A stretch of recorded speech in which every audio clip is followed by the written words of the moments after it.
The mighty Sous Vide machine can cook like no other. While it might look fancy, my next guest says it's actually super simple to use and consistently leads to fantastic, foolproof results. Studio 5 food editor Maddy Tolman is giving us a sous vide starter guide. And I've never heard of this, and you said, though, it's nothing new. I feel like a lot of people haven't heard, or maybe they know someone who has one, but most restaurants have actually been using this for years. It's how they prep big amounts of food to the perfect temperature, consistent results every time. And it is one of the most underutilized kitchen tools, I think. So sous vide basically means vacuum in French. Mm-hmm. So the goal, or you're basically vacuum sealing your food in a bag, and the device cooks it to an exact precise temperature down to like the perfect degree. So it's great for like tenderizing like big chunks of meat. It like makes it so ridiculously delicious and tender. Same with like delicate recipes that maybe are like more finicky on the temperature.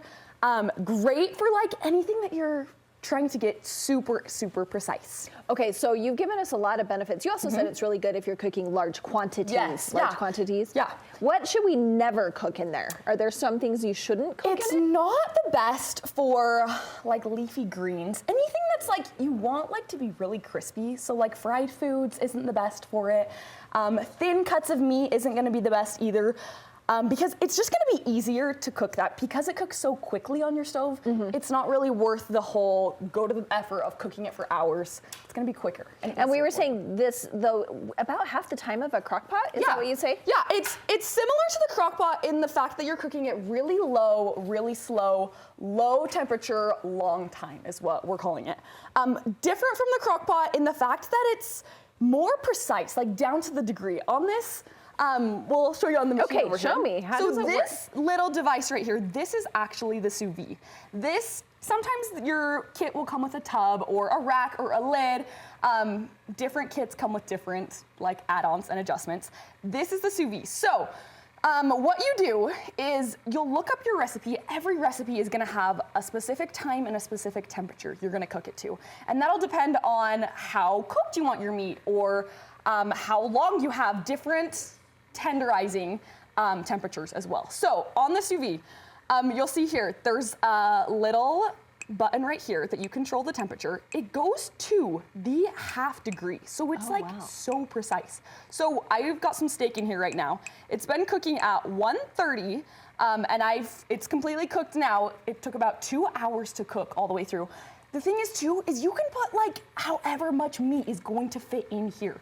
And you can get So you can use any size container, and then do you always put it inside a Ziploc? You can do either. If you have a vacuum sealer, be fancy, use your vacuum sealer. If you don't, like I don't, use a Ziploc and it will work just as fine. So I'll show you here. If you have a Ziploc bag, you're gonna wanna kinda do like a water vacuum seal. This is my little hack here. You're gonna submerge your meat in the water and it'll kind of just naturally push the air up. And you might have to kind of push it, be careful if your water's really hot, all the way down, and see how that like air kind of just like squeezes the meat in there. So you're getting all of the air out, and you'll kind of push it down, let it keep rising, and then you'll seal it as long as your meat is completely submerged, or whatever you're cooking is completely submerged. So from there, I'd go ahead and I'd clip the top. You don't want any water to get like in your bag because it'll make your meat watery. Sure. So you'll clip it so it stays, the zipper stays on top.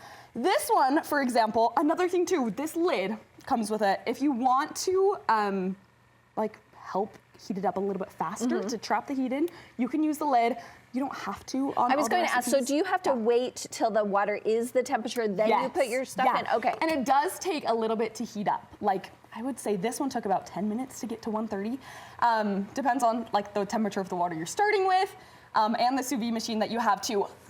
So this one has been cooking. Because this isn't the end. This isn't we the do end. a little something after. So fair warning, it's gonna look a little bit scary. When you pull your meat out of the sous vide, it looks kind of like has a grayish color because the prettiness is gonna come from the sear. You have to finish it off. So we're gonna take it out of there. We're gonna take it out of here. This is just a sirloin steak. Got some butter. Got some butter in here. When you're searing steak, we know we want it really high heat. we're just gonna take it out of the bag, and you can do like a huge like slab of meat. A roast or something. Yes, a roast, anything like just like that you want. Then we're gonna sear it in here. We're gonna hold it down for about 30 seconds per side, give it that nice, you want to season it before you put it in the bag as well. So while it's like cooking, all of those flavors are marinating into the meat, cooking it all the way through. And you say that this is like melt in your mouth. So delicious meat. This chicken over here, like I have never had such tender, like delicious, fall right off the bone meat. It is so good. And the flavor really just is like so infused. More than like when you have a crock pot meal, you know, like it just all the way through. This even more, like it's just gonna infuse all of those good flavors inside.